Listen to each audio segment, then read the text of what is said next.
What is up, everybody? It is your only option here. Option C, back again for another episode of Your Impact Attack. Yes, it is Your Impact Attack. We are one man down this week, but I am not alone, as I am joined by not the 3-time, not the 4-time, not the 5-time. He is the 2-time weekly Grand Slam appearance veteran champion of Hameen Media Group. Vet, how you doing today? Hello. I am a 2-time Grand Slam champion. Thank you. That's nice. I like it. Yeah. It wasn't going to be. I was doing Light the Fuse to cover for Ben with Ray, and I made a joke about I'll just jump on the Smack Attack. I don't care. And then like on Friday, James messaged me and was like, can you jump on the Smack Attack? The work turned into a shoot. Yeah. I worked myself into a shoot. So I did that, and we had fun with that. And if you didn't listen to it, go back and listen to it. But I'm here now, and who knows what this week will hold. I'll definitely be doing my my next level wrestling review without Ray this week, I think. Ooh, without Ray. Where's Big Ray gonna be? I'm not even gonna say it because I'm gonna cover for him because he's my partner. But it's pretty embarrassing. He's going to the proctologist. No, if it was something like that, I'd tell the truth. No, he goes to the proctologist first just for a hobby. He enjoys it when the proctologist randomly sticks things up his rectum. I mean, you say that. I'm not confirming or denying that. I'm just saying that that can be scheduled around like a weekly podcast you have to do. Have you ever seen the picture that I have of Ray when he's getting an enema? Thankfully, no. Oh, I have a picture where Ray just sent his face as the doctor is shoving the enema in his buttocks. I like to use that a lot for photoshops and things like that. He gets very angry at me for using that picture. Nice. Vet, I'm sorry. I apologize. I have my camera turned off. I was going to say, where's your face? Right here, sir. Jeez. Very unbelievable here. He's what are you, Ted? Ted, yeah, it's Ted onesie. Thunder buddies. All right. Be my Thunder buddy for life. Are you my Thunder buddy? I suppose. Okay, that works. I don't think we're gonna have the same weather at the exact same time anywhere soon. Weather can be engineered, Vet. Do you not know these things? I've heard these things. They're real. They actually did it in China and Saudi Arabia. Okay. Nice, sure. They speaking of engineered, did you happen to catch the UFC this weekend? The engineered ass whoopings that we saw, and how Volkanovski is. Well, actually, Brendan Ortega is not engineered like a normal man with all the defense or the damage that he took, and very defensive. He made sure to block everything with his face. Yes, you don't block with your face. But I mean, I am very surprised that Volkanovski got out of the triangle, which is his like go-to. That's like the stunner for T City there. If he gets you in the triangle, it's usually no one's kicking out. Like and Volkanovski was like the Hogan here. He was like, nope, kicking out of your finisher, bro. Like going over strong. Dude, how many times was DC gonna say it's tight? It's tight. It's like I mean, it really was. No, well, it was. He was just saying it at a certain point when anybody had a hold on. He just said it. It was after the original tight ones. The guillotine didn't look as tight. Like you could kind of see where he had his glove kind of under the chin. It didn't look quite as tight. But that as a man who loves the triangle in jiu-jitsu, I have long legs. I'm very versatile at the triangle. That one was pretty tight. And the triangle's tough because one of the ways that you want to defend it is you don't want to bring your arm as a person stuck in the triangle. If you're trying to choke someone out, you want their arm in front of their body as you're pulling the head down. Now, Volkanovski had his arm in front of the body, which you normally don't do. And he was still like, he flopped to his back, which is a maneuver that they teach you in jiu-jitsu to try to do. Like they tell you to kind of sit out. But I was very surprised, and it could be because of the shots that he took, blocking all of those shots that Volkanovski threw at him with his face, that he didn't do the Anderson Silva when Anderson has guys in the triangle, he immediately starts to throw elbows and hammer fists. And Ortega was in the perfect position when Volkanovski kind of started to go backwards to just start unloading punches. I mean, you could just sit back and just play Volkanovski's head like a speed bag, and I'm pretty sure it was the concussion and it being in the moment there. He was trying to finish that triangle as hard as he could, and it not if I guess it's not the muscle memory like what Anderson has. You know, Anderson gets you in that triangle, he's going to start, like I said, throwing those bows, hitting you with punches and stuff like that. I was very surprised that T City didn't try to go that route, because that would have definitely ended it if he had started peppering Volkanovski with bows. The ref would have had to come in and stop it. There's no way. All right. Well, it was a very exciting bout. What about Valentina? Well, Valentina's pretty good, right? I didn't really good, not pretty. I was good, thinking really good. I was thinking she was gonna it was just gonna go to the time, but she didn't care that it was the last round. There was only a few seconds left. She was gonna get that finish, so that was pretty cool. I imagine Valentina. Do you remember those YouTube videos of the little girl out, like the little Russian girl out in the woods, like beating up trees? And there was like a video that surfaced like several years ago of like this little girl out in Russia, and like her parents had trained her from like a kid, and she's just out there like shooting guns and beating up trees and like hand speed, legs, kicks, all that type of stuff, right? I just imagine that's like Valentina's upbringing. Like she's been fighting bears like Khabib out in the woods. Wasn't that just a trailer for the movie Red Sparrow starring Jennifer Lawrence? Could have been, or Black Widow. One of. Well, I want to circle back around to her, but before that, I want to talk about what they apparently thought was a co-main event, which was fucking third on the card, and that travesty that we call Robbie Lawler versus. It was not a travesty. Oh my God! What incredible fight, Colin? What the fuck was that? What was that? It was Nick Diaz at his finest. To quote the great martial arts theorist and practitioner Bruce Lee from the classic smash film Enter the Dragon, what was that? That was like that was Nick Diaz coming off of like a 2.5-year layoff. Still looking great. He had the dad bod going, but he was taking shots. He was giving shots. His boxing, that's the thing. His boxing was so good. Like the way he was pawing jabs out, the way he was. That's the thing. You're probably not gonna notice these little subtle things. But great! Please try to defend it. Try to defend this bullshit. This is fucking work, bro. I mean, it probably was. I mean, it probably was. There's no telling, because Nick is one. He doesn't get knocked out. If you go watch the Paul Daly fight that he had in Bellator, one of the fights, like he gets hit pretty hard, and Paul Daly's a hard hitter, and he recovers, comes back, ends up knocking Paul Daly out. I had a feeling that he would have he had Robbie on the ropes there. There were times that Robbie looked like he was going to hit him. I mean, the first time he fought, he hit him with that check hook that Robbie didn't see coming, and Robbie just fell over. And Robbie didn't get knocked out like that when he was a younger fighter. Robbie's a lot more shot now. So I was definitely worried to see, like, hey, if Nick lands some of these, he's probably going to put him out.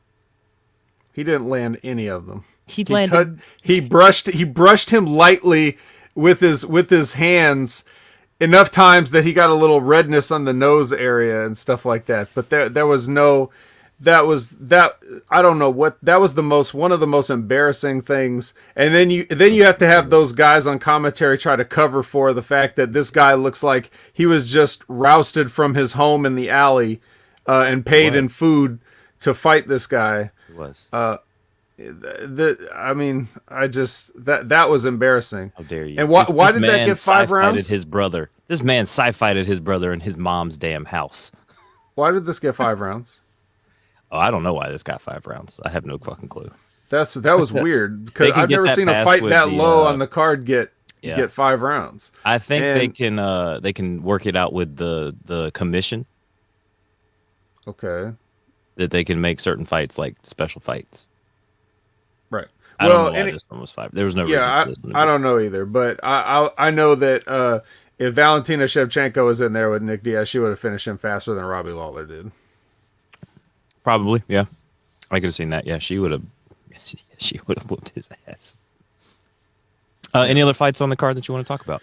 No, I didn't watch the other two. What were they? I watched them, but I don't remember. That tells us all we need to know. Yes, sir. Anything else? Jairzinho Rosenstrike fought Right. fought a guy, Curtis Blades. Curtis Blades, yeah, and got Curtis Blades. Well, those guys are Big time kickboxer can't defend the takedown. just yeah. I don't know. I don't know, man. I don't know. The heavyweight division is not in great shape right now. But So are you trying to say that the heavyweight division needs to? Get your shit together. Get it all together and put it in a backpack. All your shit. So it's together. Get your shit together. Yep, Dana White, you heard it. Get your shit together. Did you see the I don't know if it was fake tweets or whatever, but there was some beef between Oscar De La Hoya and Dana White on Twitter. Oscar De no. La Hoya was talking junk about Volkanovski only making like a 20th of what like boxers make for his championship fight, and and Was Dana he like, saying that in defense of Volkanovski or no, like well, he trying was to saying great belittle fight, but it's Volkanovski? to like belittle the UFC and the Yeah, fact yeah. that they pay their people pennies in terms of what they're actually raking in. Then Dana responds like, "Yeah, why don't you go back to being fake sick? I was really looking forward to Vitor knocking your ass out all the time." God, Dana's undefeated, just like the internet. Dana White is undefeated. Yeah, I don't know why you would. I don't know why you would come at somebody with that little ammunition. You know, it'd be different if you just had a successful, like fight on a pay-per-view, or even if you promoted it and it was successful. Like the Well, we fact could that pull your up. name was attached to a fight that was supposed to happen and didn't happen, and then just the nerve to come and talk shit about anything. I mean, even though he may have a point, because there's a lot of talk about the UFC not paying fighters what they're worth, and I don't know about all the specifics of that, but there's definitely a conversation to be had. Well, it definitely seems like there's a possible hit on the WWE with Andrew Yang. Why doesn't he get involved in the UFC and trying to unionize their employees? I think there's more. I think he's got more.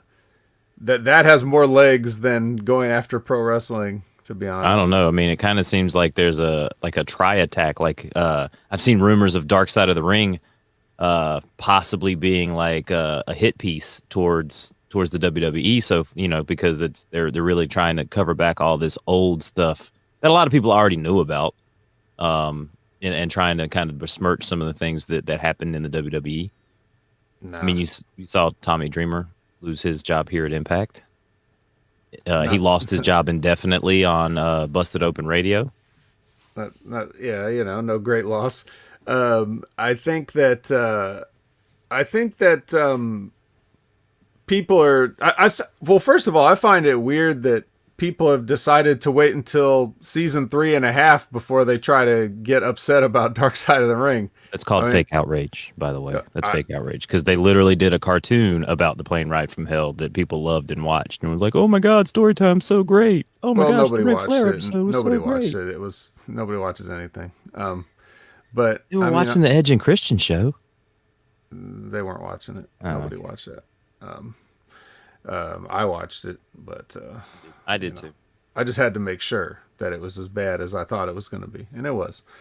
So, but yeah, I mean, you can't like. It's easy to just say things when you're talking about like faceless, the Dark Side of the Ring. Well, there's more to it than that. The Dark Side of the Ring was a show that came about because of these two guys, and I can never remember their names. I believe it's Evan Husney and Jason Eisner. Jabroni? Yeah, that sounds about Yeah. right. just a couple of fans that wanted to do a show about, some wrestling profiles, and they came up with this, and they used David Bixenspan as a researcher. I mean, I've heard that. I don't know if that's true either, but the fact is, they've got some names to come on these shows and collaborate with them, and everything was going fine until all of a sudden this one episode. So, but here's the thing: they never wanted to call the show Dark Side of the Ring. That wasn't their idea. They just wanted to do profiles on wrestling. And if you've watched all the episodes, as I have, you see that there are some things like this where they actually have to stretch out this. I mean, I don't know if I mentioned this on any of the times I talked about it. Don't say stretching out about this episode of Dark Side of the Ring there. Yeah, I got to say stretch it out, bro. They helicoptered it all around. Where there's not much there. I heard an interview with them. I guess maybe they were talking to Cornette. They talked to Jericho and Cornette and all this other stuff, right? So they talk to these guys and do interviews, and I think they said that the fans kept asking about this episode. Like, the fans kept saying, "When are you going to do the plane ride from hell? When are you going to do the plane ride from hell? When are you going to do the plane ride from hell?" And they thought that there just really wasn't enough, meat on the bone. There's another one I probably shouldn't use. Oh, hey. Yeah, enough meat on the helicopter blades. There's plenty of meat on that helicopter blade. Trust me. Yeah. So they said, then they said, oh, but then when we looked into it, we found some other things, right? And I didn't know what they meant at that time. Obviously, now we know what they meant. But when you watch the episode, it really is like, man, you really had to stretch to make a full episode out of this, because there really isn't anything. But it's just one of those cases where the fans they're just pitching them ideas. But they don't just do hit pieces, and they don't do just stuff on the WWE. They do stuff. They do profile pieces. So like this week, I haven't got a chance to watch it yet, but I know they did a thing about Chris Kanyon. Yeah, right. I heard that one was pretty good. Yeah. So what? So people don't deserve to hear stories about Chris Kanyon because these guys are out to take down the business? Get the fuck out of here, man. Who better? Mortis was everybody. Mortis no, was better. The answer's nobody. Yeah, Mortis was better. That's who I always played as in WCW NWO Revenge. It was Mortis. Hell yeah, it's fucking awesome. What else do we have to talk about? Yeah, I had something I was gonna say. I don't remember. What else do you have this evening, Vet? We got Kevin Spaceman in the chat. We got Medium 5. What's up, guys?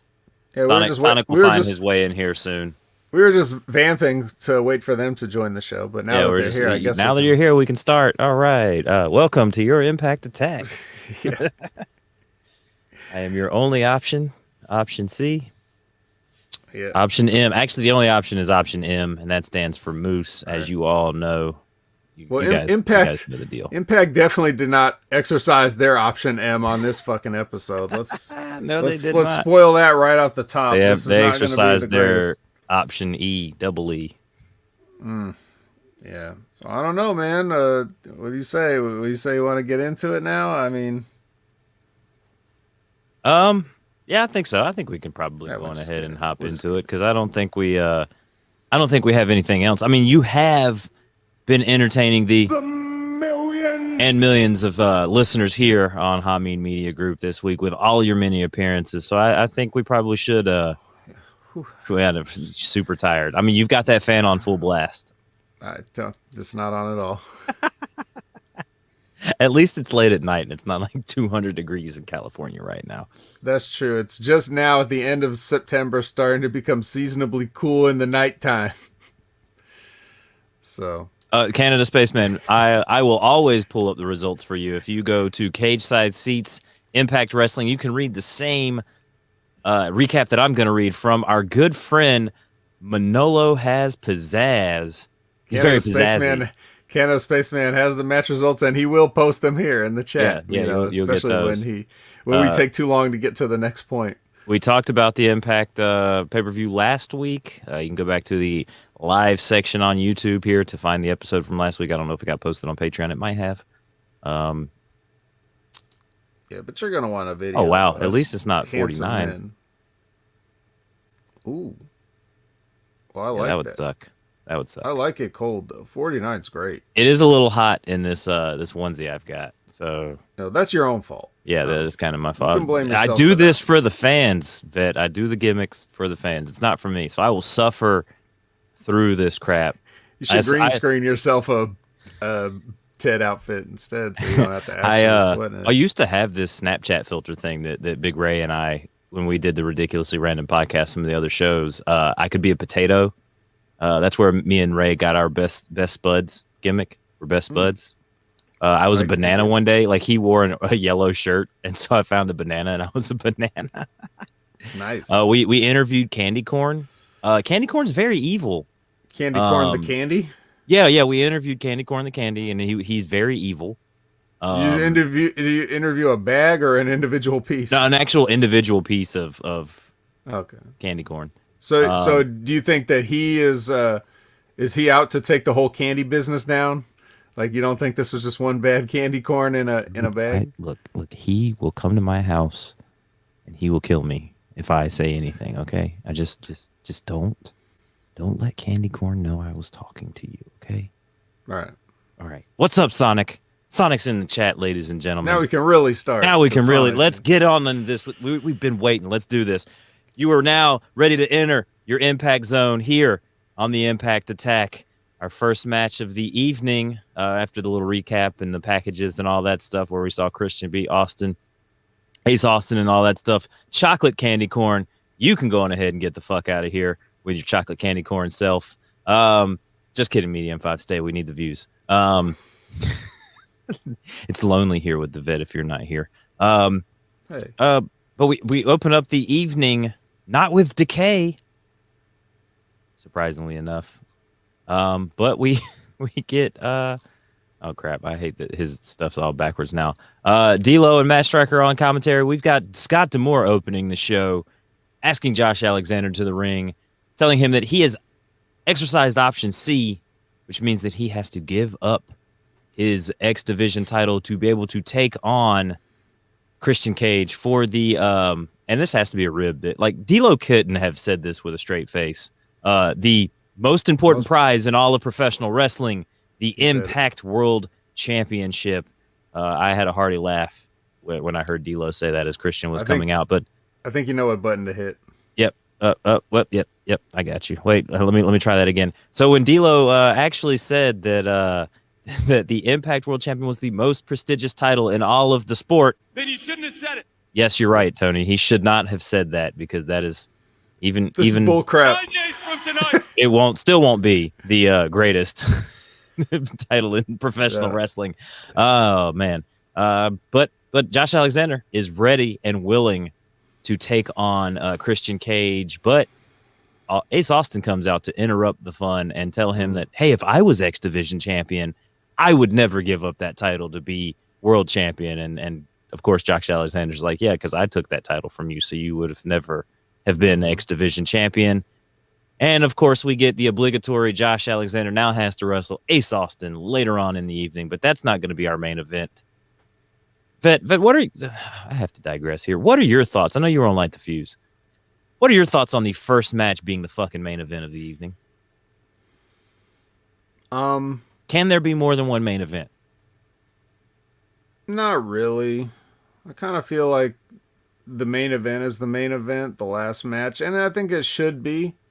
I think you kind of want to prime everybody to stay, and you have to figure out how you need to do that. So, for example, if you want people to stay through your whole show, whether it's TV show or whether they're in person live, to see one big match that you've been promoting, you want to make sure that the stuff on the undercard doesn't go too long, so they're not just sitting there antsy and uncomfortable and stuff. Like when you go to Raw, it's a long. It's not a long taping in the sense that, you know, it usually only takes a little longer than 3 hours for the whole show to go off, but because they do run a pretty tight ship there.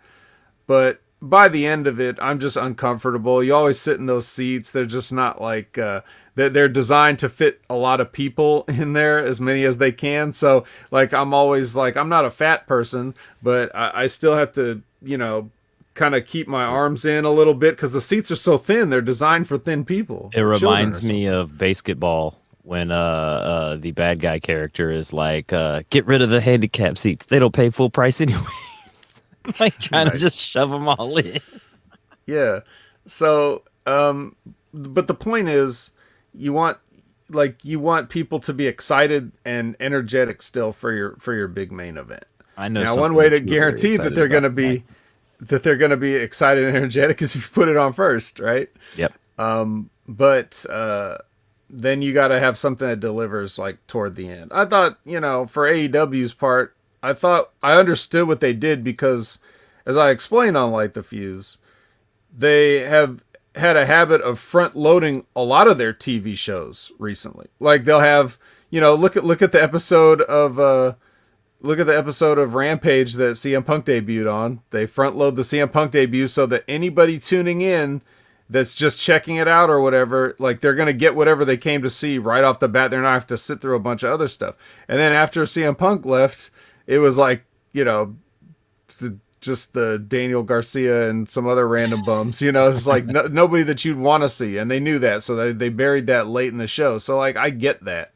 Well, I mean, they did follow it up, not to talk about AEW, but I think they followed it up with CM Punk, which was a good tentpole because you're not going to be able, you would have to trot out like a Rock or a Stone Cold or something like that, like some big star to come out after that match. Like if they tried to bring Cody out after that, it would have just, they would have lost the crowd. The crowd would have lost it. Like it wouldn't have been like, I think they timed all of that whole show perfectly. And I went back and watched the Daniel They did Bryan. bring Cody out way after that, and they definitely lost. They He lost definitely it, yeah. lost the fans there too. But that's a different. Well, we almost story. lost Arn Anderson there as well. But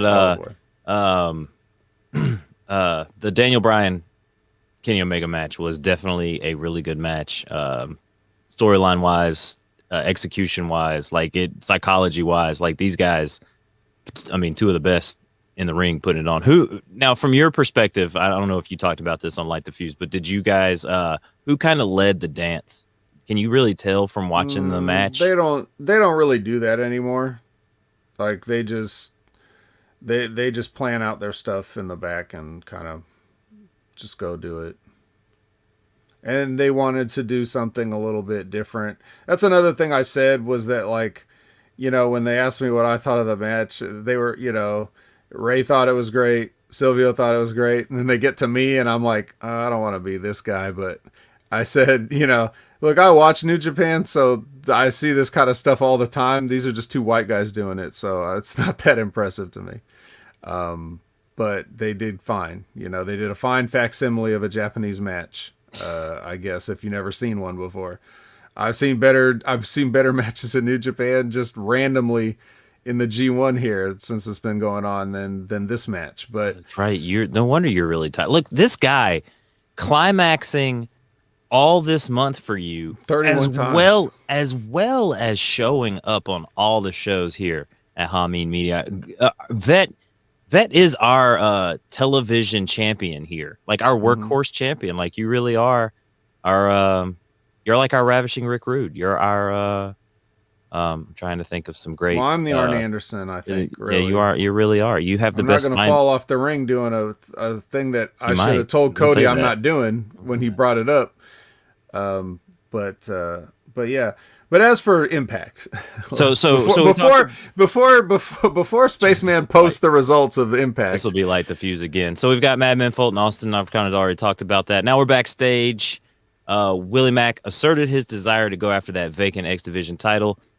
There's going to be a triple threat tournament to assemble the participants to compete for the strap at Bound for Glory. And since Mack has that goal, Rich Swann is going to enter the Call Your Shot gauntlet. And Brian Myers decided that he was going to add his name to that gauntlet match as well, which out comes Teddy Long. We're going to have a tag team match later on in the night, playa, as Brian Myers and random opponent or random tag team partner who we don't know will be taking on Mack and Swan, who I like their tag team gimmick there. The Soldiers, very now that the New Day is not really kind of a thing, I'm getting some like Street Profit New Day vibes from Swan and Mac with their Soldiers gimmick. The New Day's not really a thing, even though they've had 2 6-man tags together in the past week. You don't, but I don't yeah, they're watch not a that thing. product. I don't watch that product, sir. Well, you should, because the New Day's back together, and you should be watching it. The greatest trio of all time. They make him. They are the greatest trio. No, the Freebirds are the fucking greatest trio of all time. Don't you dare. Not really. We wouldn't have the New Day if it weren't for the Freebirds, vet. We eventually would have. No, we wouldn't have. We might add. There would be no such thing as trios titles if we didn't have the Freebirds. Look, let me get some ones in the chat. Look, the 3 people watching at home, because there's 1 person in the chat that can sway this vote. The 3 people watching at home, put those ones in the chat if the Freebirds are better than the New Day. 2 if the New Day's better. It's okay. I won't hate. Let's get those 1s and 2s in the chat.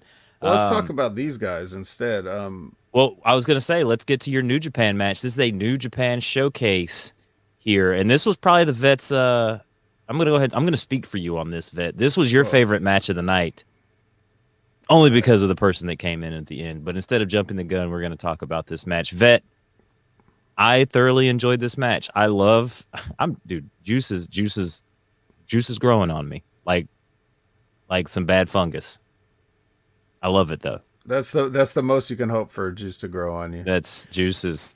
I'm enjoying the weird, gimmickness of whatever he's got going on. Speaking of weird gimmickness, let's rewind to the what is like the Canada's learning spaceman with all the ones. Yeah, all these ones. The learning tree, I guess, is now an official name for these learning tree. But it sounds like a new soft drink. Like if you put all their names together, if it's like Myers Zicky Lemon Soda, like that sounds like it could be like a cool new how's that any different than Mike's Hard Lemonade or something? You know what I mean? Like Myers Zicky Lemon Soda. Let's get that. Manny Lemons. Zicky Lemon Soda. Manny we get lemon. Well, I don't know how to add VSK into this, but you can't. Don't try it. Don't add him in anything. But we look. Skip. It's a bear, Sonic. It's a Ted. It's a Ted onesie, not Winnie the Pooh. I'm very. I am very. I'm not Xi Jinping. That's Chinese dictator. So when the first segment turned into a hit everyone's music that broke down into fake pro wrestling fighting, Christian got hit in the eye with a cane, with Ace's pimp cane or whatever. So now he's getting examined by that cadaver in a lab coat that they have as like a on-site doctor. And I was just thinking, like, because Demora says to Josh Alexander, hey, you're going to have a match later tonight, since you want to fight these guys now. So, like, we never truly know how long the taping days are at Impact. Like, we don't know how many hours it is. So, perhaps everyone arrives to the Impact Zone and they just kind of wait around, and then management just lets them wait, and then they get agitated and enough to pick fights with each other, and then they make their show. Maybe that's how the booking is done. It's possible based on everything that we've seen. So, the match you're talking about, I guess, is Hikuleo versus Finlay. I am. Your New Japan exclusive here. It's like an exhibition match. Yeah. Media asks, is he still calling himself outlandish, referring to Zicky Dice? But he's been very landish. He's been on the land. He has not been out of it. He's just been a guy. This is the most or least outlandish. I don't know. I think more he's kind of in a tree now. He's in a learning tree. He's in a tree. He's in a learning tree. But the tree's on the land. Oh, big Sergio with the run in, with the big woo. Sergio helicoptering his way into the chat tonight, ladies and gentlemen. Oh, yeah. Well, Sergio may have been known to have a drink too many or two and do some things he regrets. Helicopter himself. Yeah. But this is the you're speaking for me saying that this will be my favorite match. Well, it's not really, and I No, kind no, of I meant just because the segment there at the end, well, because I know, I'm getting to it. I'm getting to it. But I did want to talk about the match, which was okay. I think Hikuleo still just needs to learn to be big, because he's working like he's any other guy right now, and that's fine, except that it's not because he's big. So he's got to do that, but other guys have to help him do that. I don't know if Finley really knows how to do that. I don't know if Finley works a lot of giant guys. So they're just trying to have like a regular match, and it's fine on paper, but for these guys, yeah. it's But the never too important soon. thing, Never too soon. the important thing, in this is that Phantasmo shows up to save the day. That's why this is your favorite segment. You get your It- boy Phantasmo here. I was very Yes. surprised by that because I thought it was going to be the Switchblade. Yep, he's Switchblade is doing whatever he's doing, but Phantasmo's here. I think the Bullet Club is getting to the so splintered that they're taking advantage and branching out into different areas of the world to try to take over rather than just concentrate in one area. So we've got, the House of Torture actually in Japan torturing us with Yujiro Takahashi matches in the G1. Then you've got over here stateside, you've got Jay White's doing stuff. They're recruiting people. Chris Bay's in it now. Phantasmo's showing up. I know Ishimori's over here too, as part of the world's cutest tag team. Cameron Grimes is not in the Bullet Club. I don't think he'd ever get in the Bullet Club. But yeah.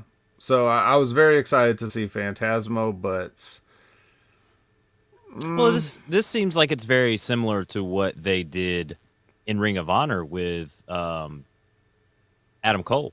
Like he was just recently on Chris Jericho's podcast, and he talked about he did like one stint over in Japan, but once he became like a Bullet Club member, he got more time over there. But he was really used as kind of like Bullet Club Ring of Honor, and that seems like now they're kind of like Bullet Club Impact. And Chris Bay is going to kind of be the one leading that charge there. So maybe this could be a really good platform for Chris Bay to make a name for himself, because that's really what happened with Adam Cole.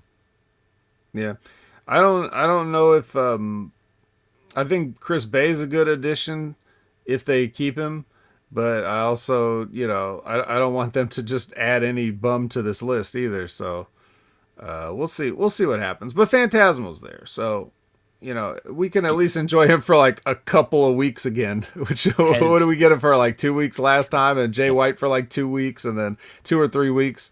That probably shows you how long they tape like at a time. So they probably tape 2 or 3 weeks worth at one time. And on your point about Hikuleo, I did notice that like he looks like Giant Gonzalez did when he kind of first made his appearance. It's that weird awkward body. Like he hasn't really grown into his body yet. Like he's tall, but he's kind of flabby, but he's not really muscular, but he's like in good shape. Like it's a weird body dynamic for him too. Like he doesn't. Well, he's still a foot shorter than Giant Gonzalez. I mean, he's like 6'7", not 7'6". So right off the bat, he's shorter, but he could also move. Like he's got the agility of a man David Finley's size, but you don't always want to have that. It's just a good base to build on, because now your big man stuff will look better because you're not tripping over your own feet. Sure. So it's good that he's coordinated. That is good. But now he needs to just use it a little bit more and do less, because the stuff that he doesn't look like it's very devastating, and it should. So he's got to figure out what can he use. Like maybe what moves or what can he use to like just focus on like a very few small things he can do. And I think as the Bullet Club, the experienced members, when they use him and stuff, they should save him and highlight him rather than just treat him like another guy on there. But it's also one of those situations where the young guy that's just starting out doesn't get to just go over people and look strong all the time. Like you got to kind of pay your dues and then work up into that spot too. So you're gonna have a giant guy doing jobs a lot, which is what he's done up to this point. Hikuleo rarely wins any matches because of the whole traditional dojo system of like we beat the shit out of you, for like several months or years, and then when we really get behind you, then we'll strap the rocket to you, but you got to lose on your way up and on your way down. That's actually a good question. Is the Bullet Club even over anymore? It's not as over anymore, but if you were just one of the marks that was buying their shirts because it looked cool, then they still got plenty of cool shirts for you to buy. They come out with new shirt designs all the time. Yeah, like the Finesse Club. Buy it now at the Impact Zone. You should mark this calendar and order a pizza always before the show. Yes, you can find plenty of Bullet Club shirts at live events. I may have asked this before, Spaceman, but what province are you in again? Anyway. Yeah, he'll let us know. One's in the chat if you think he's from Quebec. Two's in the chat if you think he's from Saskatchewan. Yeah. I don't know where any of those places are in Canada. He could be from Winnipeg. I know Winnipeg, thanks to Don Callis, Chris Jericho, and Winnipeg is a Javi city. thinks he's from Saskatchewan. Sonic thinks he's from Saskatchewan too. Ontario, He's I an think hour is, from Toronto. So is that Saskatchewan? that's East Coast time, right? I think so. Yeah. Okay. So for In our him, Canada lesson. it's almost 1 a.m., right? I'm thinking, or around there. Yeah, it's because it's 1 a.m. for me. Yes, sir. Okay, so Violent by Design vignette. Violet by Design vignette here as Eric Young addresses the War Machine. Now, as we had our little MMA session there at the top of the show, I don't know if I would be associating myself with the name War Machine after what John Copenhaver did as War Machine to Christy Mack and her man that was making love to her when he came in the room. It's generic enough. He doesn't own it. I know. People will think of Don Cheadle before they think of that guy. Well, they tried to. They don't even think they called him War Machine. They tried to called him Iron Patriot, so they tried to name him something differently than call him. Iron Patriot's a different gimmick. Yeah, But yeah, he's War Machine. So outsiders would think this is the end of Rhino with Violent by Design, but VBD understands that this is a learning moment. In War Machine, you come back better. I want an answer next week. So I think his answer is gonna be Heath Slater. I got kids, and it's gonna be Heath Slater and Rhino versus Violent by Design. All right. Nothing on that. I mean, what is there to say? It's just a I very don't know. informational vignette. It is. It wasn't interrupted. We didn't have music behind it. They're going in the right direction. We had the thing with Swamak or what are they called? Soldiers now? Oh yeah, the soldiers. They were with That Gia, did, and there was yeah. no music there. So Yeah. I'm glad that they've decided to move in this direction permanently because it was the right thing to do. And again, you're all welcome. I'm taking full credit for this because before I cut that scathing promo on them a few weeks ago, they've been doing that shit for like 10 years. They had no reason to ever stop. Now you will have to correct me if I kind of skipped the beginning of the Eddie Edwards stuff, but I think we had Rohit Raju and Matt Cardona next. Yes, we get our little vignette. Matt Cardona honoring his word to Scott D'Amore. He's done messing with Rohit Raju. However, Chelsea Green is not, and she will be taking on Rohit later on tonight in an intergender match. And next we go to Kimber Lee and Brandy Loren providing Sue Young with the soul of Swingerella number 3. Oh no. What do you think's gonna happen? She's going to show up in face paint at some point. I mean, what do you want me to say? That is true. Will Tommy Dreamer back up Rhino Sure. months down the road when he is forgiven? Once the IWC finds something else to be mad about with their fake outrage, Tommy Dreamer will be in the clear to come back. Yeah, I think that it'd be, again, not to defend Tommy Dreamer, but it's something that could easily just be ignored and no one would really say much. I mean, look, whatever happened to the Uso that got in trouble? Yeah, As far as I'm concerned, he was still involved in main events this he weekend literally and, was and is a on tag team Raw. champion right now. Yeah, he was on SmackDown literally the day after he got arrested for DUI. Yeah, So, like, and they I totally don't see fucked the that shit up. outrage. Why isn't everybody still not mad? So, I mean, just do what you were going to do and ignore Twitter. It's such a small percentage of your audience. There's a great follow on Twitter, Dick Van Klondike at Dick Van Klondike. He does his old gimmick was the Dick Van Klondike. He just recently brought that gimmick back, but he tried to do a wrestling incident, like a wrestling Twitter wrestling incident type thing, and literally every day some dumbass or something would happen where he could not, like, there was always an incident in the IWC at some point in time, like the counter was always getting reset to 0. But now the past couple days, been like 3 or 4 days, I think, without a wrestling incident. So I think the Dark Side of the Ring thing kind of calmed everybody down for a little while because nobody's wanting to step out of line with all the craziness and possibly get canceled and lose their jobs and lose bookings and all that other stuff. That's why we got to dig into the past. If That's people aren't true. doing stuff in the present, we got to go to the Let me past. find something you did 30 years ago and bring it Yeah. to light. Yeah. Then you shouldn't have done it. You shouldn't have done it. You shouldn't have done it. You shouldn't have said it. What did you just say to me? Exactly. Rohit Raju defeats Chelsea Green as Raj Singh makes a surprise return to help with the distraction. Are you excited to see the Desi Hit Squad possibly making a return here on the Impact Attack?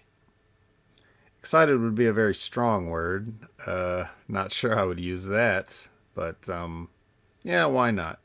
That's exactly what got me to not pay attention to these guys back in the first place when they were doing that gimmick. So I'd rather just concentrate on Rohit Raju, but if he's gonna get this other guy back, we'll see.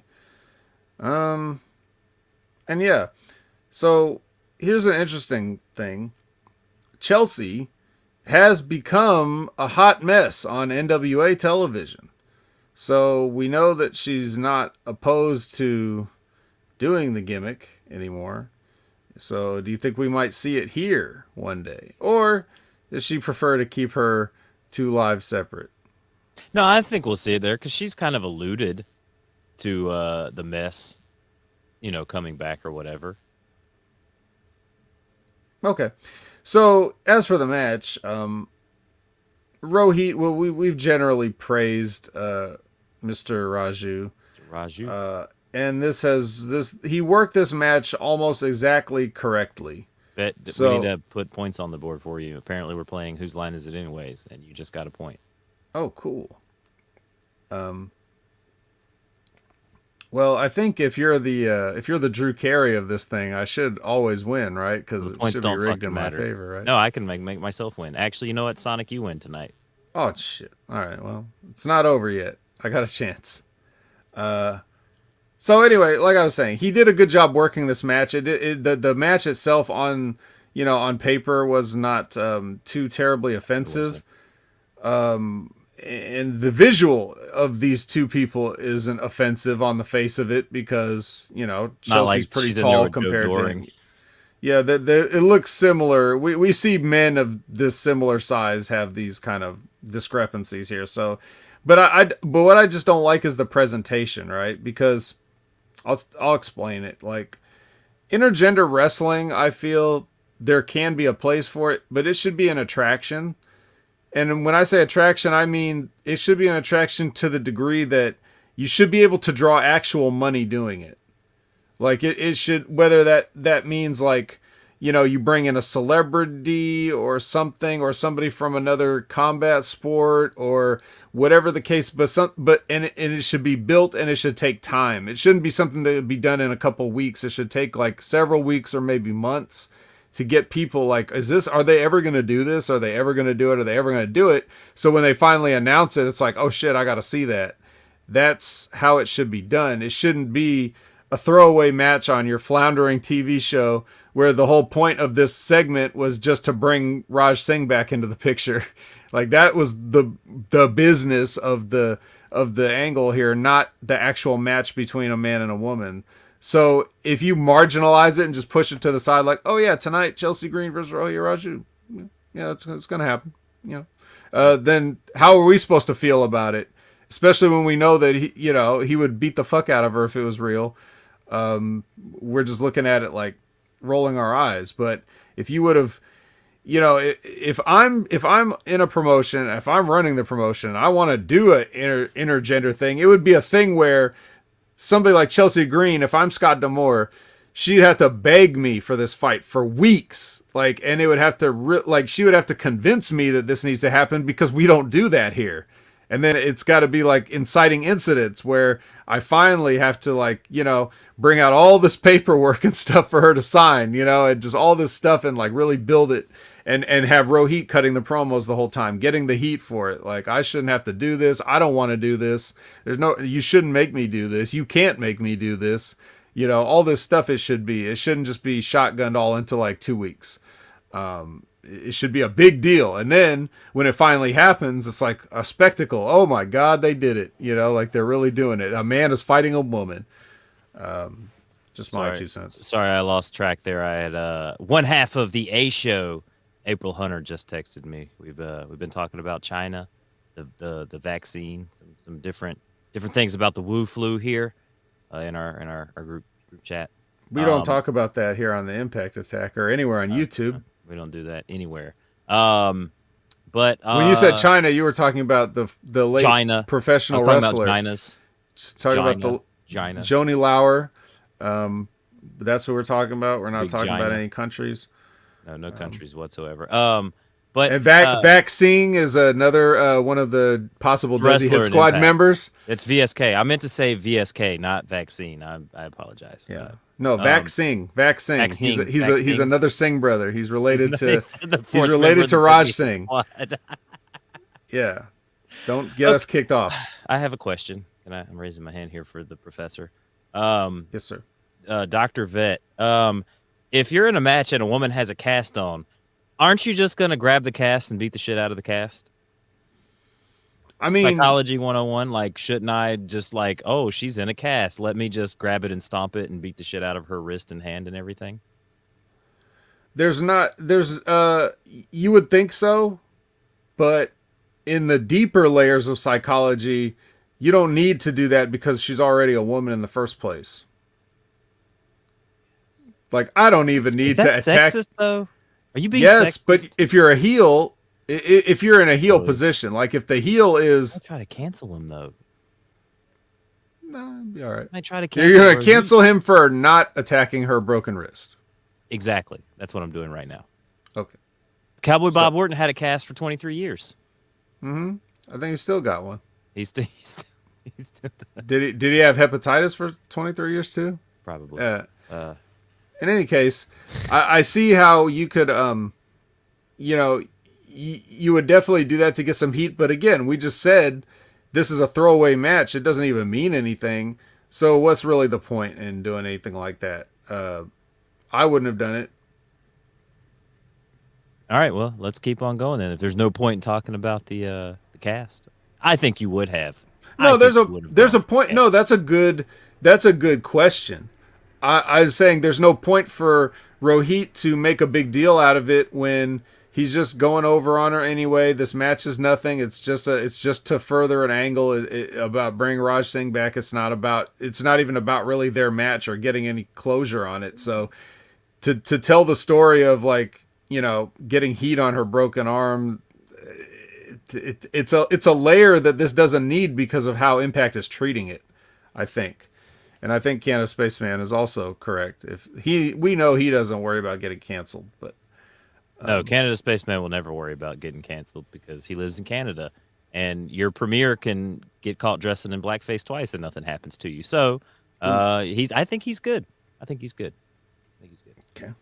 Brandon, welcome to the show. I am so sorry. I was having some technical difficulty I was working on. I just sent you a message. I was I forgot to send you. I am so sorry. I am here. I apologize. What is going on, everybody? What's up, Hey, Brandon? what's It's okay. happening? It's okay. It's okay. We've done a lot of the heavy work for you all already, so you can come in and give us your thoughts on Rohit and Chelsea Green. Bro, he lets me pull that up. Let me get my notes out. Yeah. Well, he definitely came in at a good time because did. he's getting to talk about Chelsea, which is his favorite. And then right after that, we get the Lone Moose appearance. The Lone Moose.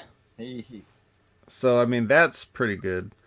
See, all I got here is made enough sense that although Green got too much offense, but at least she's taller than he is, and that at least the finish and the return of the Desi Hit Squad keeps the feud going. Yeah, I think this is gonna be fascinating.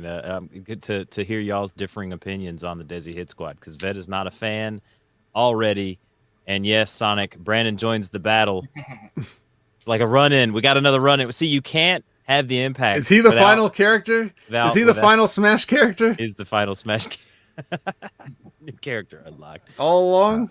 Oh man! Actually, All right. we should have for a timely one. We got Another one. joining the show. Let's see. On to is this the time? I apologize. No, you're good. We don't have Soda Thompson here. We go to the Eddie Edwards stuff, correct, Vet?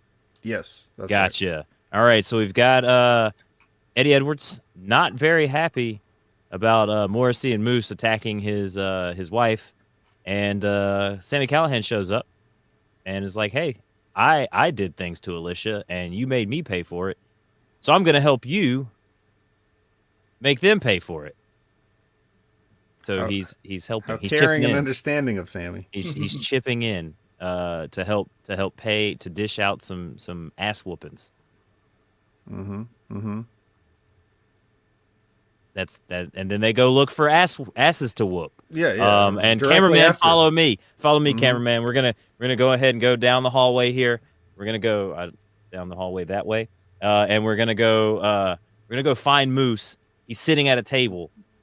I'm gonna push the table into Vet as he's trying to attack me, and then get pushed up against the wall and get beaten with a baseball bat and a kendo stick. Does it feel like you're watching the Blair Witch Project right now? Like A little bit. Where was Moose? Is this like chilling in the this back. room He like was with waiting this for his, table? he looked like he was waiting for his hose to come back. Like he's sitting Yeah. dead in the middle of the couch. Like, yeah, these bitches about to come back. In this huge empty room with nothing going on in it. He's just sitting like with Moose Lounge. It's Moose Lounge. He Moose gets his own lounge.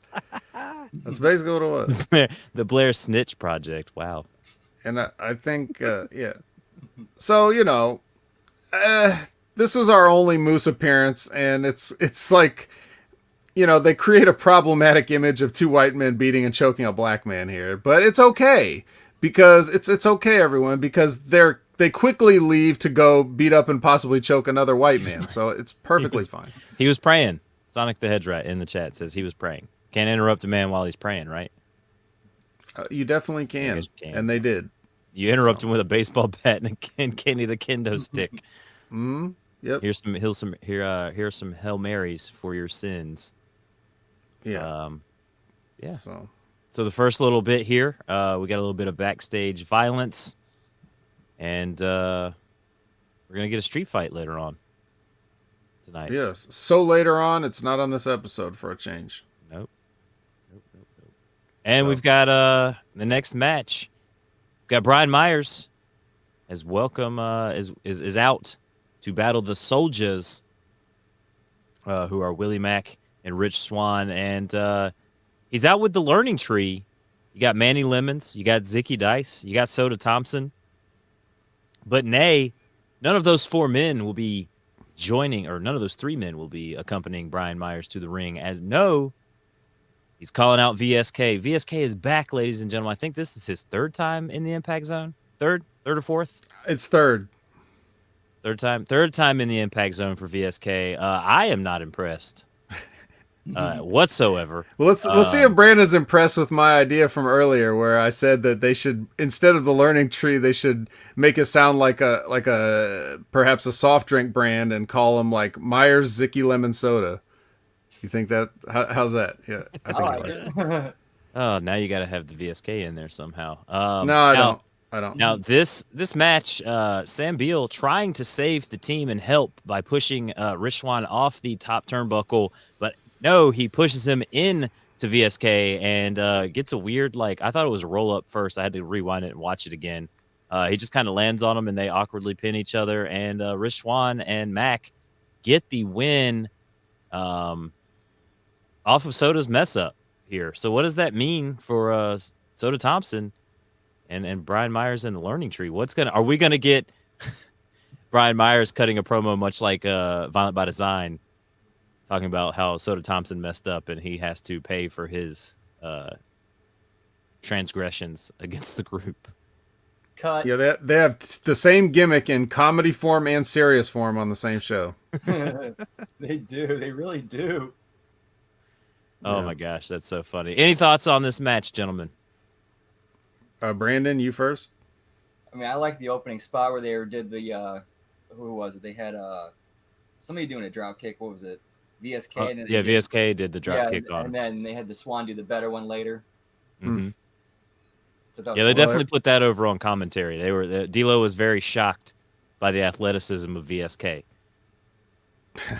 I'm shocked by D'Lo's shockedness. Fuck.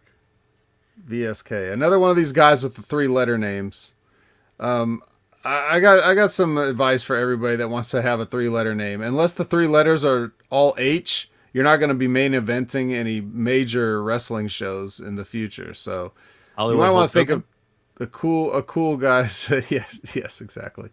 You might want to think of a better name to call yourself than just 3 random letters that everyone will forget and mix up with other guys that also have 3 letters. How about WTF? How about that? I thought we were done with this guy. Like, the last time we saw VSK, Phantasmo made him look competent, and then he really got exposed in his match with Petey Williams, and I thought that's why he wasn't asked back anymore, because he's like, he wrestles like AEW Dark Elevation women wrestle. Or perhaps like which is similar to how Nick Diaz fights. Or like any of the women besides like Ruby and Britt Baker. You're just gonna completely main roster. Completely step all over that? You're gonna step all, you didn't even hear what I said, did you? Yeah, you said the Nick Diaz joke. No, I got it. Yeah, well, you didn't put it I over. didn't find it funny.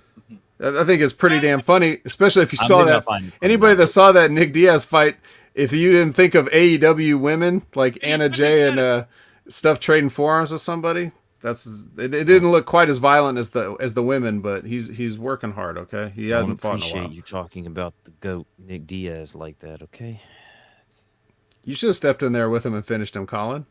no, I wouldn't have finished him For that money. Triathlons and decathlons. He's got gas. He's got a gas tank for days there, sir.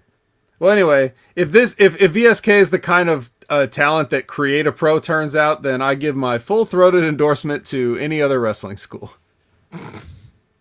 Is VSK the next Bullet Club member? One's in the chat if you want to see VSK join the Bullet Club. If by Bullet Club you mean they take him out behind the impact zone and shoot him Put a bullet for in being the shits, then yes. I love it. The vet's shooting, ladies and gentlemen. Oh man, we're Literally. back. We're back. Sonic is insinuating that I have a 3-letter name, but it's a word. It's just a word. It is It's not. worded. It's not an Yeah, acronym like for the- something. It's not like we're going like, hey, VET. Yeah, or I'm here with TVE the or some. VET. Yeah, like some random 3 letters. We're here. We're back in the Swingers Palace, and Johnny Swingers a little flustered this week. He's worried about Impact going to Las Vegas and them closing down the #1 illegal gambling place in Nashville, Tennessee, Swingers Palace. I don't know if he should really be saying that out loud. There's probably feds watching the show, or SJWs that will cancel you for saying that you're running an illegal casino in Nashville, Tennessee. Thoughts on this Swingers episode? I thought it was funny. I enjoyed it. I just my note on here is just Swingers Palace, kill me. All right. You're still Yeah. alive, so that didn't happen. And Brandon. My only note is, what the fuck was that? All right. I'm the only one that enjoyed it. I'm the And you only shouldn't have one said it. And no, I say it because I'm the goddamn producer on this show. I get to say Okay. whatever I want. Well, what's next, producer? What is next? We get a Good Brothers vignette, sir. We're Okay, still on dig me vacation. up and kill me again. That's my next note.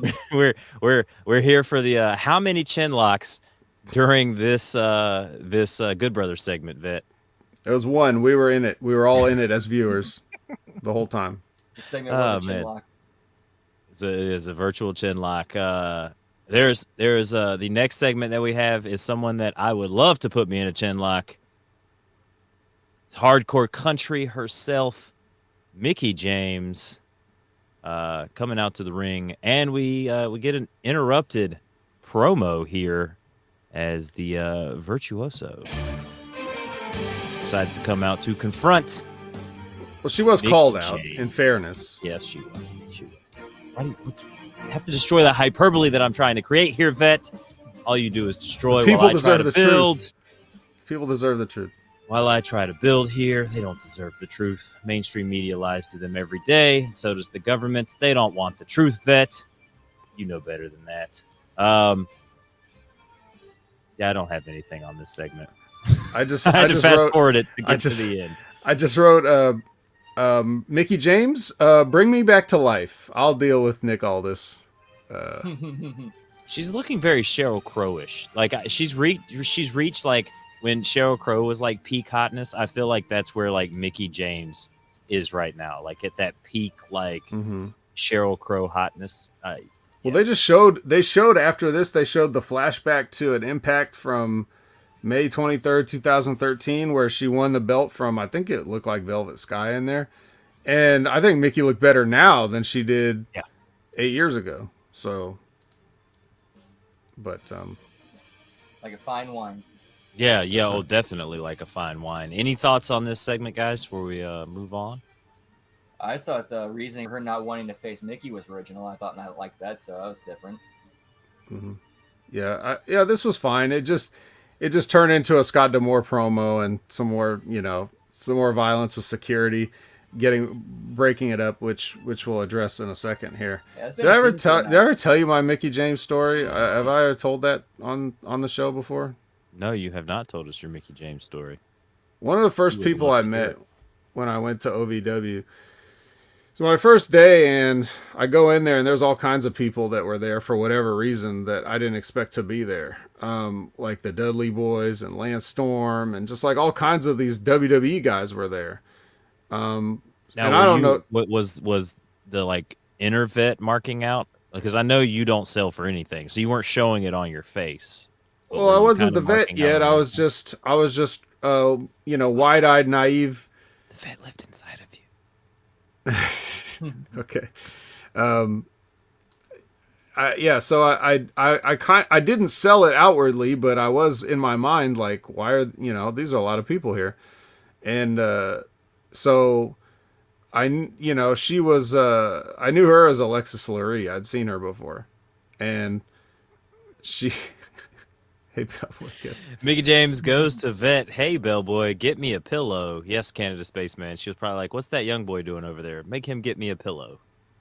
Actually, it's a little bit the opposite of that. So I come Vet in. was like, "You get me a pillow, woman." Yeah, get me a pillow. So I go in, so I come in, and like I'm just trying to be small, and I have my little gym bag, and they have the little bleacher seating inside the Davis Arena. So I just see other people going in there, and I go like from all the way from the floor, I go up to the very top, seat, like as far back away from everybody as possible. And like a lot of the people that they're just like hanging out and milling around the ring and stuff like that.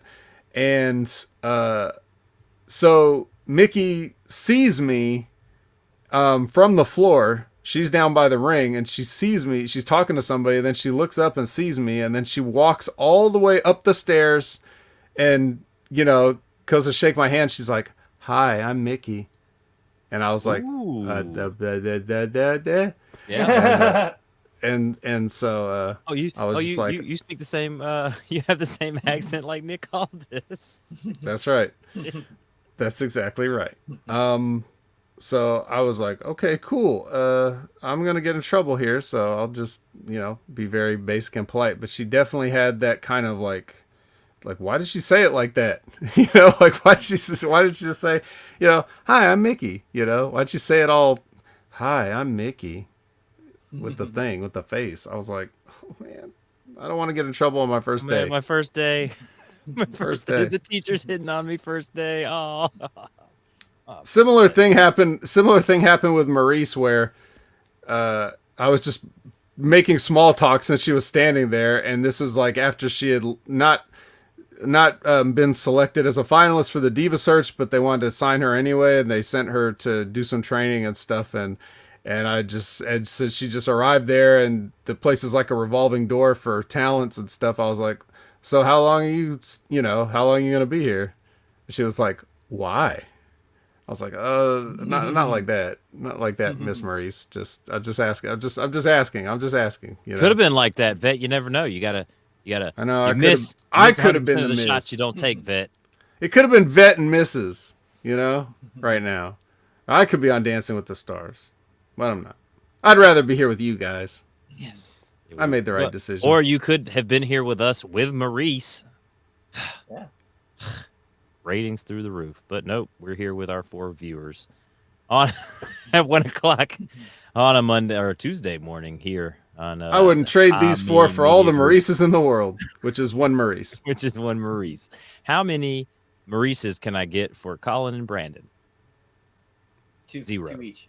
0 Maurices. Vet making moves. I actually did the opposite of making Candace moves. Spaceman's hot for teacher. He most certainly is. He was ready for that hardcore country. Mm-hmm. Heyo. Yep. Vet's such a sweetheart, ladies and gentlemen. He's so nice. Gail Kim announces news for the Knockouts Knockdown Special, airing October 9th. There will be a number 1 contender tournament with 4 knockouts and 4 outsiders. Wait. Oh, Judas. Oh, you're gonna want this one. This is one that you don't want to skip. You forgot that right before this, the besties find Morrissey backstage. Oh, that's right. Yes. Yeah. You want to just skip over that, or you want? No. Because remember, I told you my stuff. He has all of his Sammy stuff at the beginning, so you have to. What a piece of shit. You have to. Oh wait, they are on the prowl. They finally find Morrissey. However, More guards! I totally botched that. Let's play that again. Guards! More guards! Get called out, and Scott Moore has had enough of the backstage violence. This beef will be settled in the ring in front of fans as a street fight. Morrissey closed the scene by asking about Alicia's well-being and making kissy noises. Will this street fight be much like the Extreme Rules pay-per-view last night or on Sunday and not be very extreme? I mean, I'm sure one's we'll in see the chat. If you don't think that this match will be very extreme like the pay-per-view 2s, if it's going to be way better than Extreme Rules. We'll see. How about that security response time? Like fresh off of breaking up the women, and then they come. Look, Canada Spaceman, our revolving reporter here with the.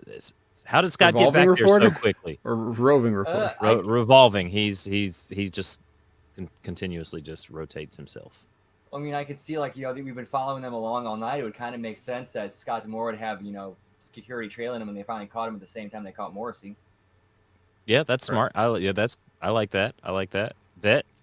And they were just in the ring, so they just come backstage, and it's nice. So I would expect this level of response every single week for every single incited violent act or whatever that happens on Impact. I mean, yeah, at least they were consistent with keeping security, breaking stuff up this show.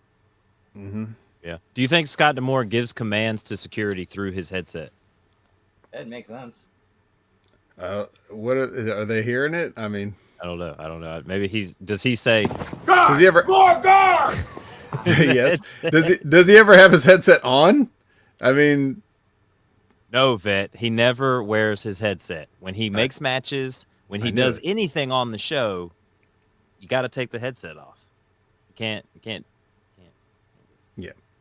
So, I don't know. I think so, but just this is a point I brought up in the past about how there's so much stuff, and it's not just Impact. It's all wrestling has all these like backstage attacks and in-ring interruptions and attacks, and there's just attacking when your main product that you're trying to sell is guys fighting, and then you have guys fighting outside of the fights all the time, and there's varying degrees of what's done about it from an authority standpoint.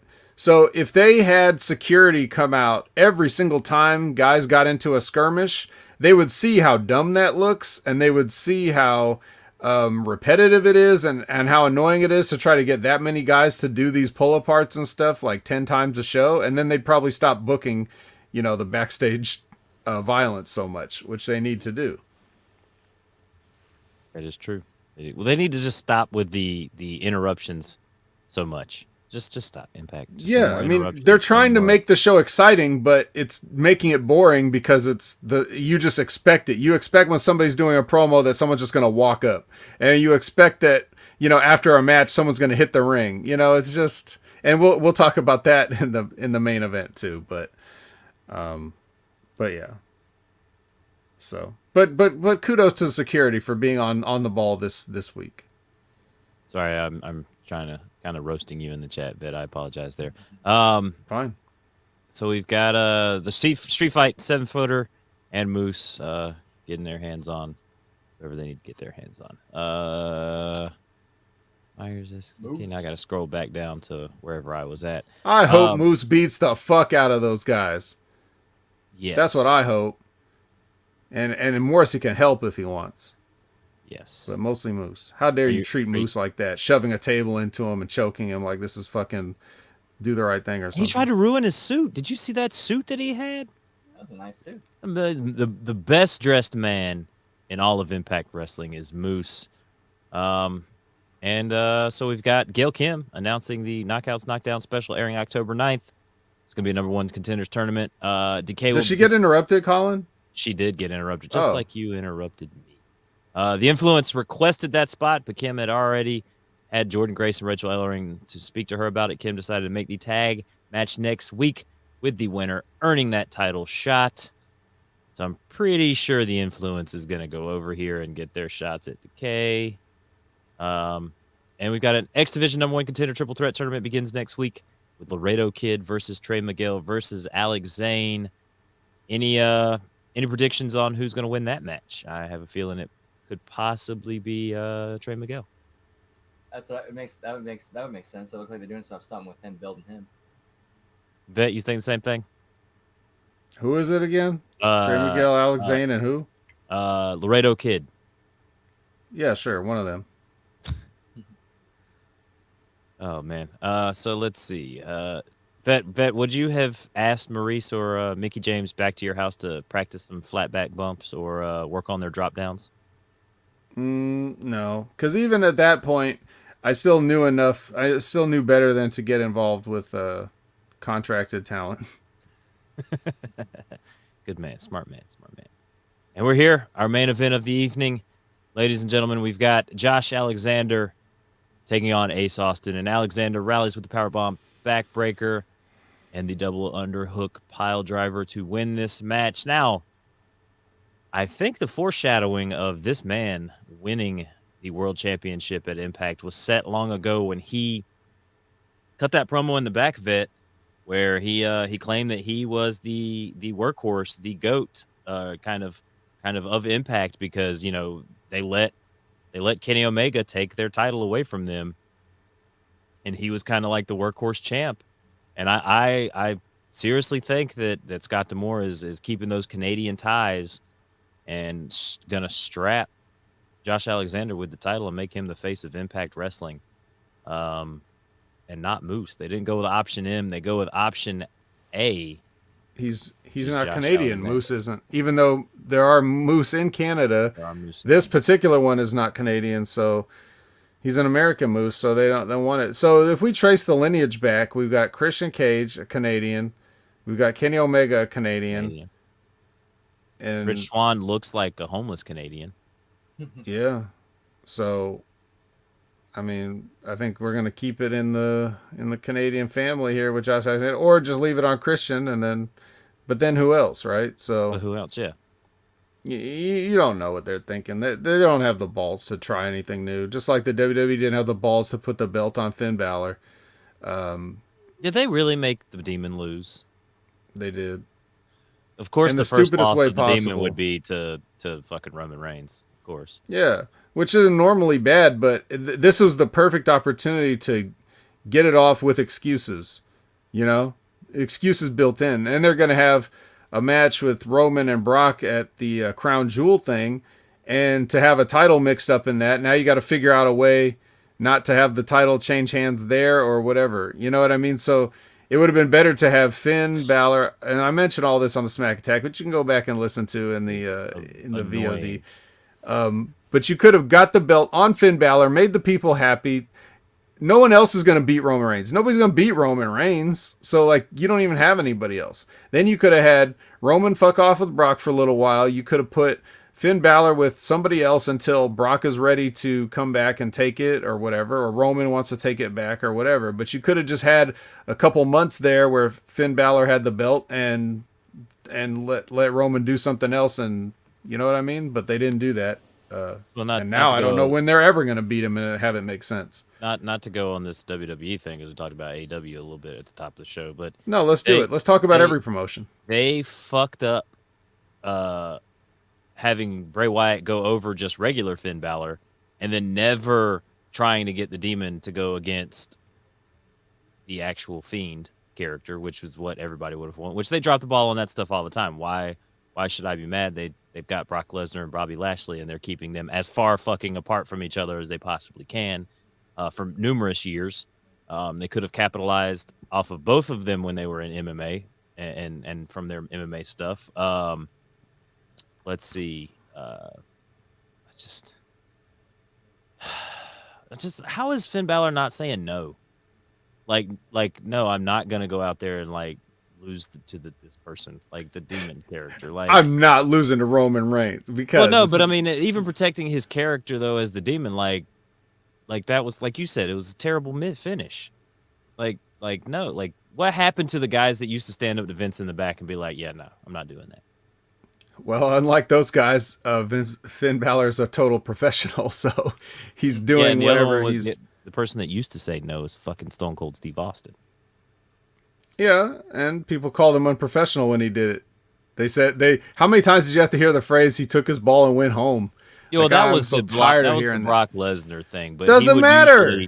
He would Doesn't usually try to matter. protect his gimmick and what Stone Cold would do in those meetings and stuff like that. Doesn't matter. Doesn't matter. Stone Cold was right, but it doesn't matter.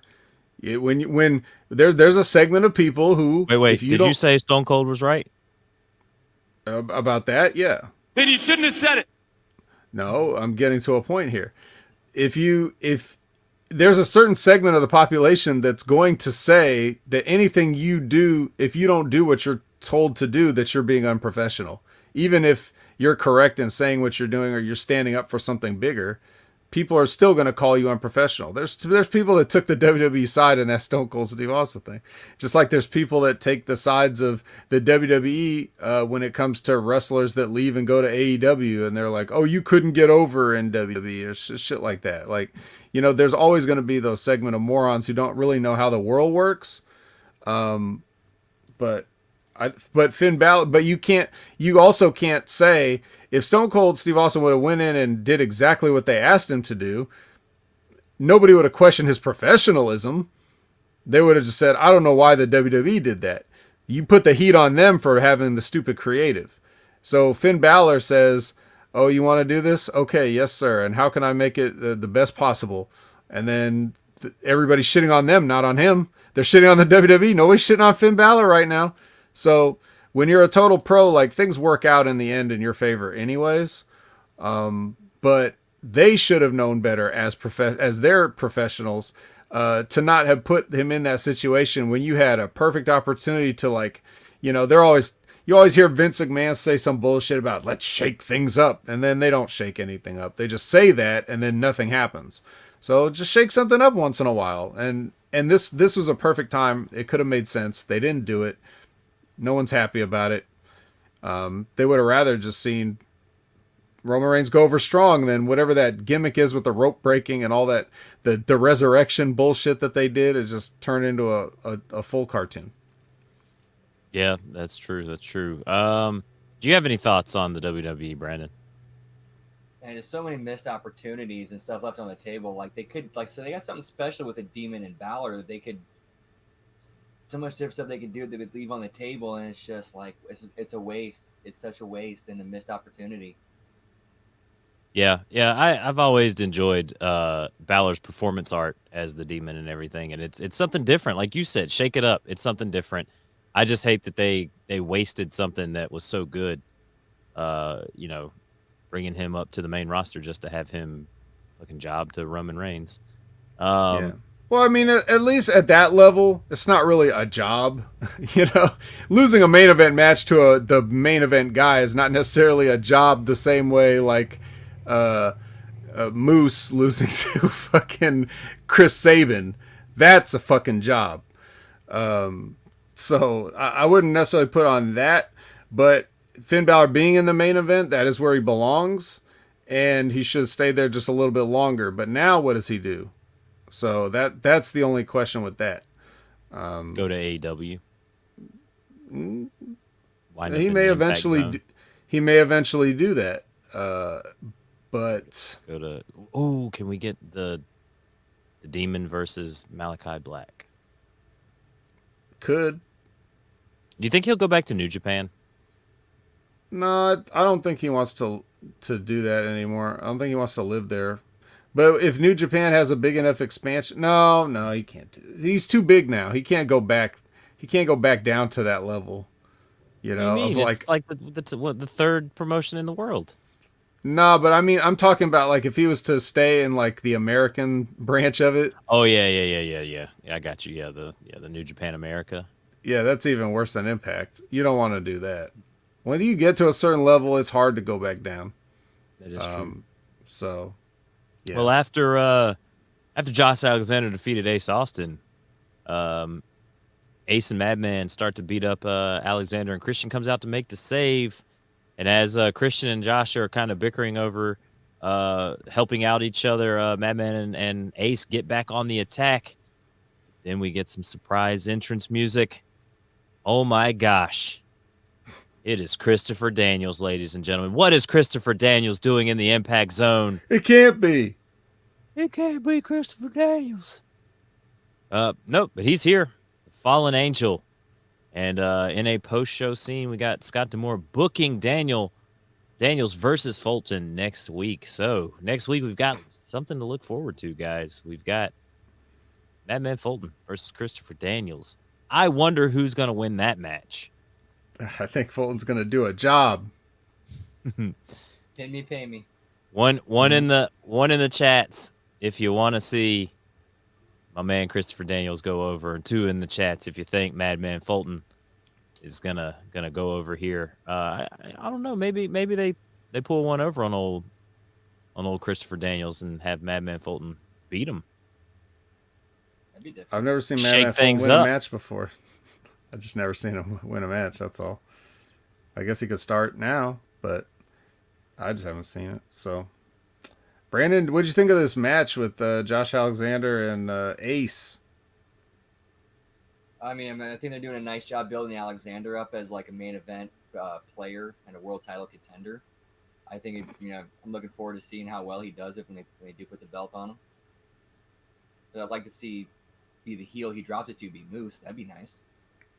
That'd be nice. Sure would be nice. Yeah, it would be nice if we could get. I mean, I think, have we gotten Alexander and Moose? I don't recall. I think that would be a good match. Both those guys are super athletic, super talented. I think they could put on a good performance. Yeah. Wow. Yeah. Sonic's not going to waste his vote. Yeah, on that's my what I was ones and laughing at twos. earlier. Come on, Great. Sonic. You keep that vote. You keep that vote in your pocket, and you Okay. save it for a time when it's going to count. Vote or die. Didn't you learn anything from our presidential elections when P. Diddy tried to tell everybody vote or die? What you think it mean, bitch? Oh, Yes. man. You guys. Suck you My guys- Balls podcast is now available. And, Yeah, so similar to all of Josh Alexander matches, this was it good enough to watch? Yeah, sure. Was it good enough to recommend that everybody else go out and watch if they missed it? Not really. I did like that he, as usual, protected the ankle lock, and they also did the kick up spot correctly, which was one of the things I pointed out on the Light the Fuse, where I was talking about the match with it doesn't matter who it was, but somebody did the spot where you go for a backdrop and they kick you, and he hooked the rope, and then the guy just sat there bent over for like 3 seconds, and then the guy ran up and kicked him, which I explained how you either hook the rope and they stand up and come for you, or you run straight to them and kick them, and that's it. You don't do both. And this one, Josh Alexander hit the ropes and just bam, came back and kicked him. So that was cool. He did it right. And yeah, so of course there's a post-match skirmish, and of course Daniels makes a save, right? Of course he has his own music already, and of course he and everyone waited for just this moment to appear, because of course he knew that Ace and Fulton would be beating up Josh and Christian at the end, and he's been sitting back there all day waiting for it to happen. So it was good. I just wish they could stop introducing people like this as like a surprise to save. Because what if that stuff never happened? Was he just going to stay back there and not come out? You know? Like, I guess I'll do my debut next week. Nobody got beat up in the ring, so I'll wait till next week. I'll just do that. Breaking news. Uh-oh. Congratulations to former WWE champion and former UFC champion Ronda Rousey, as her and Travis Brown have had their baby. Ronda Rousey gave birth to their daughter. Now this is going to be a mouthful. Her name is Laakia Makalapuokalanipo Brown. No, it isn't. Yes, it is. No, it fucking isn't. Really? You're not going to see it. I'll have. That's just a picture of Ronda. I can't It see is. any Let text me on go it. find the WWE. I'll pull it up. You guys vamp. Talk about Travis Brown. Talk about Ronda Rousey. well, I'll find Yeah, it. if it was Ronda Rousey's kid, I thought she was gonna name it like Vegeta or something like that. Vegeta Brown, so something like that. You know, I don't know why. Is she Samoan or something? I don't. Does she have a Samoan kid? I think Travis Brown is Hawaiian. Oh yes. Oh, that makes sense. He kind of looks like a white dude. He does. That's why my confusion came in. Let me pull this one up right here. But that's cool, man. That's what she wanted. You know, she wanted to have her family before she got too old, and now she's got it started. Lakea Makalapuokalanipo Brown. That's a mouthful. I bet they're gonna come up with a nickname, probably like Vegeta. Lakea Milikamiliki Makai Brown was born today, ladies and gentlemen. Congratulations. It's the thing you say on a bright Hawaiian Christmas day, Vet. And maybe she can, maybe while she's taking this maternity time and just, you know, relaxing at home, being, yeah. Yeah. Well, Good shit. Good shit. It's good shit. Lollapalooza actually would have been easier to pronounce and more memorable. But Look. Now we've got Canada Spaceman reviewing old episodes of Impact on the Impact Attack, going back to September 2nd, 2021, where Jake, Chris answered Josh Alexander's open challenge. His copy pasting is getting a his little old ones. out of order there. But yeah, so maybe she can take her time, be a mom, relax, and then if she ever wants to come back to wrestling and do something with the WWE, hopefully there won't be any supernatural dolls around to get in her way. Well, I don't know if even she can take down, you know, a supernatural doll. So, although Charlotte did, Charlotte just ripped it apart. So maybe we're done with it. Did Charlotte helicopter it after she ripped it apart? Don't recall because I was barely looking. Oh, okay. Well, that's Nice. That's called a stitchback, ladies and gentlemen. And we are at the end of the show. You guys have anything else to throw into this big old shit sandwich that we made tonight? Not really. Brandon came in a little bit late, so if there's anything he wanted to cover or mention that we didn't, we already went over, now would be the time, I suppose. Yes. Yeah, the Swan promo from earlier, that showed me, okay, there's something there. That guy's got a lot of charisma. Yeah. Like, okay, where's this guy been? Well, it's more like, where have you been, Brandon? Because you haven't been watching wrestling, and certainly not Impact, and no one could blame you for that. That's for sure. That's true. Because they've kind of had him in an up and down there, Brandon. He was like a heel. He's like a tweener. He was a heel. Like his championship run, I think he was more of a heel as the champion. Because I think you and I came in, Vet, towards the end of his run, right as Kenny was taking the belt and everything. But he's kind of a heel, and now he's back into like weird mid-Carter, like they're the Finn Juice of him and Willie Mack are the Finn Juice now of Impact Wrestling. Yeah. They're big DX. I think they're great. Yeah. Canada Spaceman, do you have any future results that we could get here? I could definitely use those so I don't have to read Manolo's. They do have pizzazz. I will say Manolo's results have pizzazz. Can you read an excerpt verbatim that actually shows that this guy has pizzazz? I did. I read most of his stuff. It's totally full of pizzazz. But Canada Spaceman's results, you can roll those up and smoke them and get really high after you're done with them. That's just how he does it. Okay. Yeah. Anything else tonight, Brandon? I like that they're keeping Ace Austin involved. Kind of keeps him getting that extra rub. He's, for one of the younger guys, he definitely seems to be getting it. So do you think that they'll put the X Division title on Ace again? Kind of give that heel since he's kind of been in that picture? I can see that happening. Yeah. Vet, any thoughts on that? Ace Austin? Yeah, as going back to being X Division champion. Yeah, him or one of those guys. Him or any of the guys not named Josh Alexander or Christian Cage or Moose or Morris. Anything else? Nope, nothing else, Brandon? I think that's it. That's it. All right, let the people know where they can find you on social media, sir. Yeah, still at Miss Tia, the Trans Architect. Going to be changing that up a little here in the future. I'm not really sure what to yet. Kind of got to get all my promotional social media stuff redone, and got to get some money together for that first, unfortunately. Gotcha. Maybe the guys in the chats, throw some ones in the chat.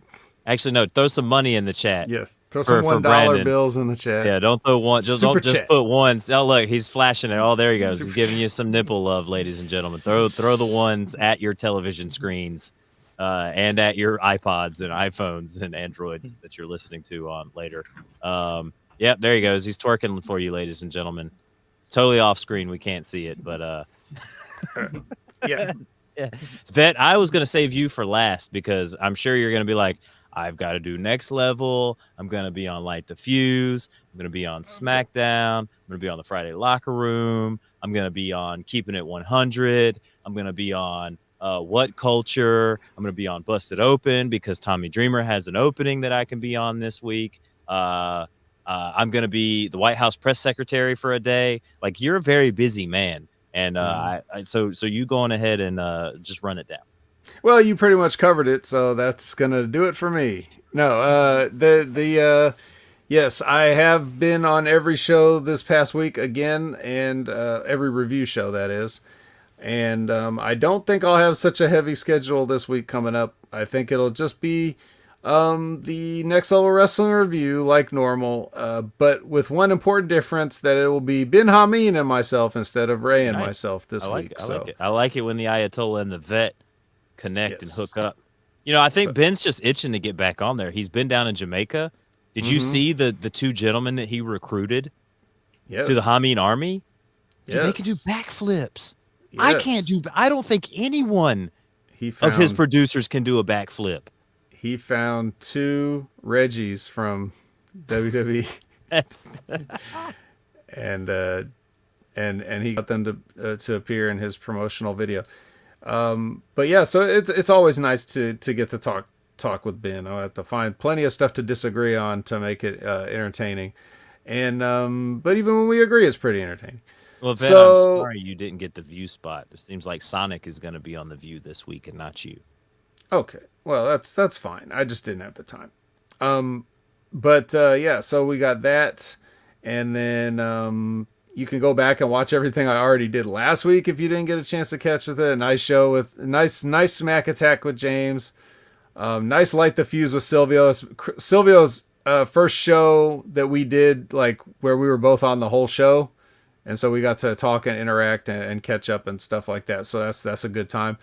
And Ray brought it in at under a neat 2 hours and 35 minutes or something, but it was only that long because we also had Bulletproof Blake Troop as a surprise special guest to come on and talk about his debut, which I'll talk about here. He's going to be on it's going to be on October 2nd. He's going to be making his pro wrestling debut. Former mixed martial artist stepping into the squared circle against a mystery opponent. At this time, we do not know who the opponent is, and I tried to get some. No, it's not Colin. Well, unless it is. I tried to get some dirt from him, and he wouldn't give it up. Beer onesie. He wouldn't give it up. Yeah, that'd be a good gimmick. I don't know if anybody's doing the bear onesie in MMA right now, so that'd be It's wrestling, not MMA. Well, just saying. But you have the MMA experience. Dude, so he does too, though. yeah. Okay. So a shoot fight against a bear. Tracy's mother is back from the dead. Okay. So his mystery opponent is probably not going to be a bear or Colin in a bear suit. Probably not. Me in a I can't. Chewbacca suit. I can't guarantee 100% that it's not going to be, but I'm just saying that he would not divulge the information. So we'll just have to tune in this October 2nd. I think it's Saturday. Is it Saturday? October 2nd, Saturday. I think so. Whatever day the October 2nd is, and you can get that on. It's going to be on the United Wrestling Network, one of their pay-per-views. And I know that they do the stuff with like Championship Wrestling from Hollywood. Right, that's them. That's their promotion, and then but yeah, you can get the pay per view. I think it's like $10 or something, and you can get it on the Fight TV app. So if anybody has the Fight TV app, it's pretty damn cool. And what's cool that I have it on my Amazon Fire Stick, so I just buy stuff on there. Like if I want to get, like when I got the NWA pay-per-views and stuff, you just click to buy and it just goes to your connected Amazon card account or whatever. So you don't even have to take any extra steps. It just charges it right to your account, which is pretty cool. You buy that stuff? Sometimes. Oh. If I have something I need to buy, like if I want to support the lovely ladies of NWA and Mickey James, who once introduced herself to me from across the room, then I might just go to my Fight TV app and click buy, and it's just that easy. But other than that, I think Ad Opinion Haver Everywhere will cover it. All right, ladies and gentlemen, you heard the man. At Opinion Haver, and at to be determined for Brandon here in the future as you guys need to throw your ones at him so he can get some promotional stuff done. Now, I will say Canada Spaceman was very surprised that you don't have a nipple ring, but he also understands that deserves money. So maybe you get the nipple ring and Canada Spaceman will flood your inbox, your PayPal with money. People used to get tattoos and piercings to be unique, and now people without any are the unique ones. That is true. If you don't have a terrible tribal armband from the late 2000s or early 2000s and late 90s, you're not cool. Yeah, who's gonna get a tribal armband when they don't even have a tribal chief? You are my tribal chief. Randy Orton. Do you think he acknowledges Roman at this point? No, I don't think so. I don't think he acknowledges Roman as his tribal chief. Well, I guess that's it, ladies and gentlemen. You can find me at Colin Weissong. You can find me on Facebook at Colin Weissong, on Twitter at Colin Weissong, on Instagram at Colin And Weissong. You can actually, so they're talking about something funny here. Google Norm Macdonald and John Lovitz on Conan talking about gays and homosexuals. You won't be sorry. Norm Macdonald, one of his first comedy albums, he actually has a skit with Will Ferrell where they portray the first time gay sex ever happened, and it's very hilarious because it's like two dudes watching football and they're kind of complaining about not having any vagina around, and Will Ferrell goes to the fridge to go get a beer, and Norm Macdonald's like, "Hey, wait." It is a hilarious skit. I suggest that you go find it. Norman, you wouldn't expect anything less from Norm Macdonald. But guys, you can also find me each and every week, which would be tomorrow, 7:30 p.m. Eastern Standard Time, on the A Show After Dark with April Hunter and Aaron Stevens, aka formerly known as Damian Sandow. Head on over to twitch.tv/The A Show. Hit up our Twitter at _ The A Show, and check out. why is it after dark? Because we're at night. We're doing it at night. We used to do all our shows during the daytime, Vet, and then we did a show at night. So we're after dark, late night. Never know what'll happen when the lights go down. Cinemax. Did you just say 4:30? That's 4:30 for you people in the West, not for us East Coasters. Okay. Yeah. Okay. Did you enjoy Mick Foley? Who, me? Yeah. Didn't we already talk about that last Probably. week? I don't remember. Too many Yeah, shots to the head. Yeah, I for me, enjoyed Vet. it. No, that was him that took too many shots to the head, not you. No, it was good, man. It was good. Mick's always a good time. Gotcha. Well, Sonic the Hedge Rat says thank you for the show. Canada Spaceman says, "Are you ready to rumble?" That's a little late. We should have started that at the top of the show. If you're ready to rumble now, unfortunately, we're here to end the show. One's in the Rumble chat is- if you're ready to rumble. One's in the chat if you're ready to rumble. Two's in the chat if you're ready for me to wrap this shit up. Wrap it up, B. And for Colin Weissong, for the Vet, for Brandon, I am Colin Weissong. We will see you next week.